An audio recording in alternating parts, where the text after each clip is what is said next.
वाह रे yellow army, Chepauk का किला जहां इतिहास बनता है, थाला का वो मैजिक जो विकेट के पीछे से खेल को पलट देता है। अब हम ये स्टेटमेंट चेन्नई सुपर किंग्स के लिए नहीं दे सकते, क्योंकि ये टीम इस सीजन 10वें नंबर पर लेटी है और इसने 2 मैचेस खेले हैं, दोनों ये बहुत बुरी तरीके से हारी है।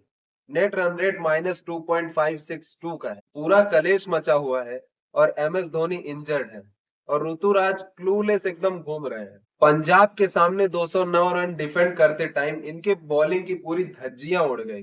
गर्दा उड़ा दिया श्रेयस अय्यर ने। और आज मैं आपको दिखाऊंगा कि वो एग्जैक्ट कौन सा ओवर था जिसमें श्रेयस अय्यर की पंजाब किंग्स ने पूरा खेल पलट दिया। पूरे भौकाल डेटा से हम लोग इस मैच को एक्सपोज करेंगे, क्योंकि इमोशन से मैच नहीं जीते जाते, मैच जीते जाते हैं टैक्टिकल स्ट्रेटेजी से। तो चलिए चेपॉक के किले का लाइव पोस्टमार्टम करते हैं। स्कोर बोर्ड पर 209 रन देखने के बाद चेन्नई के फैंस सोच रहे होंगे कि मैच तो उनकी जेब में है।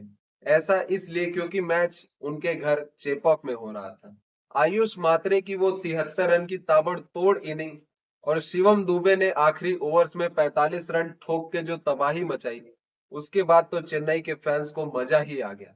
लेकिन बेचारे ये भूल गए थे कि उनके कैप्टन ऋतुराज गायकवाड़ 22 बॉल में 28 रन बना के गए हैं और T20 फॉर्मेट में इतनी कम स्ट्राइक रेट से खेलना मतलब अपने ही पैर पर कुल्हाड़ी मारने जितना है।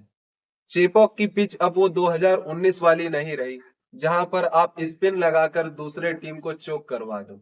और पीछे थाला भी नहीं थे। अब चेपॉक में अंडर लाइट्स बॉल बैट पर बहुत प्यार से आती है और इस रियलिटी को ऋतुराज रीड करने में फेल हो गए। जैसे ही रन चेज स्टार्ट हुआ, पंजाब किंग्स के प्रियांश आर्या ने 11 बॉल में 39 रन ठोक दिए और पहली 6 गेंदों में 5 बाउंड्रीज थी। और उसकी वजह से मैट हेनरी और खलील अहमद का लाइन और लेंथ इतना बिगड़ गया कि विन प्रोबेबिलिटी पावर प्ले में ही 30% ड्रॉप हो गई। एक अच्छा टैक्टिशियन ऐसे फेज में क्या करता? वो फील्ड प्लेसमेंट को ट्विक करता और अपने बेस्ट बॉलर्स को अटैक में लाता। पर ऋतुराज ने एकदम खराब कैप्टेंसी दिखाई। उनकी कैप्टेंसी रिएक्टिव थी, प्रोएक्टिव नहीं। जब प्रभ सिमरन सिंह 34 बॉल में 43 रन बनाकर अपना बेस सेटअप कर रहे थे, तब CSK की फील्डिंग ऐसी थी जैसे कोई टेस्ट मैच चल रहा होता। बिल्कुल एग्रेशन नहीं, पूरा एकदम डिफेंसिव माइंडसेट था और कोई टैक्टिकल वेरिएशन नहीं। ये वही पॉइंट था जब PBKS के डगआउट को पता चल गया था कि CSK का वो स्पिन चोक अब किसी काम का नहीं। MS धोनी भी स्टंप्स के पीछे नहीं थे, तो ऋतुराज एकदम लाचार दिख रहे थे। उनको समझ ही नहीं आ रहा था कि फील्ड प्लेस कहाँ की जाए और क्या टैक्टिकल स्ट्रेटेजी अपनाई जाए इन पंजाब के धुरंधरों के लिए, जिससे ये आउट हो सके। अब आते हैं मिडिल ओवर्स में, जहां पर श्रेयस अय्यर ने अपनी मास्टर क्लास दिखाई। जब श्रेयस अय्यर बैटिंग करने आए क्रीज पर, तो रिक्वायर्ड रन रेट 10.5 का था।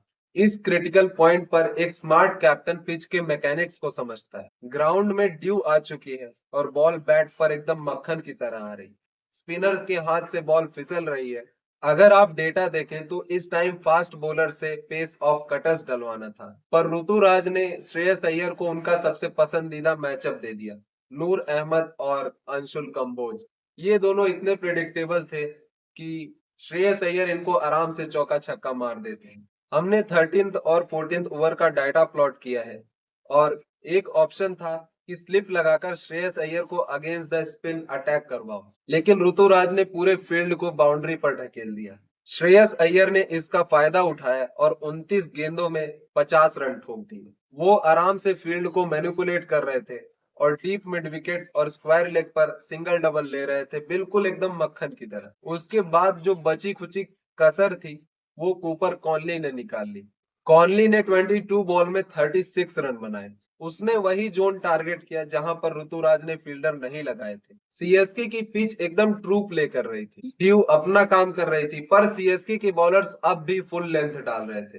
हार्ड लेंथ हिट करने का कोई इंटेंशन ही नहीं था। ऋतुराज अभी भी किसी चमत्कार का इंतजार कर रहे थे कि पिच उनको कोई मदद देगी, पर जब तक कोई मदद मिलती, PBKS के धुरंधरों ने मैच को हाईजैक कर लिया 18.4 ओवर में। ये कोई बैड लक नहीं था भाई, ये ऋतुराज की कैप्टेंसी का एक बहुत बड़ा टैक्टिकल फेलियर था।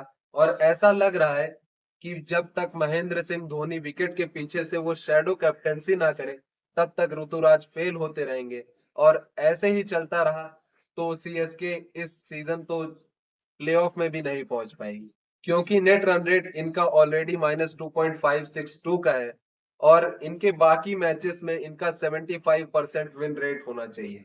नहीं तो फिर ये प्लेऑफ्स में भी नहीं पहुंच पाएंगे। और जिस तरीके से इनकी लीडरशिप और बॉलिंग चल रही है, अगर महेंद्र सिंह धोनी जल्दी ठीक नहीं होते हैं तो फिर प्रैक्टिकली सीएसके के लिए प्लेऑफ्स में क्वालिफाई करना तो पॉसिबल है नहीं। तो वीडियो को एंड करने से पहले मैं आपसे एक सवाल पूछता हूँ, क्या ऋतुराज की कैप्टनसी महेंद्र सिंह धोनी के बैकअप के बिना एकदम जीरो है? अपनी राय नीचे कमेंट में लिखो और तबाही मचाते रहो।